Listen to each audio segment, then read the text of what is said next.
കൂട്ടുകാരെ, നമ്മുടെ വീട്ടിലെ സഹജീവിയായ എട്ടുകാലിയെ നിങ്ങൾ നിരീക്ഷിച്ചിട്ടുണ്ടോ? എന്തുകൊണ്ടാണ് എട്ടുകാലി സ്വന്തം വലയിൽ കുടുങ്ങാത്തത്? ഇതുവരെ നിങ്ങൾ നിരീക്ഷിച്ചില്ലെങ്കിൽ ഇനി എട്ടുകാലി അതിന്റെ വലയിൽ അങ്ങോട്ടും ഇങ്ങോട്ടും സഞ്ചരിക്കുന്നത് ശ്രദ്ധിച്ചു നോക്കൂ. അതിന്റെ വലയിൽ വൃത്തത്തിന് കുറുകയും ഇഴകളുണ്ടല്ലോ.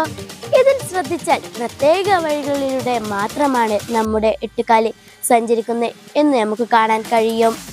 പശയില്ലാത്ത ഇഴകൾ കൊണ്ട് കുറുകയുണ്ടാക്കുന്ന പാലം സുരക്ഷിതമായ വഴിയാണ്.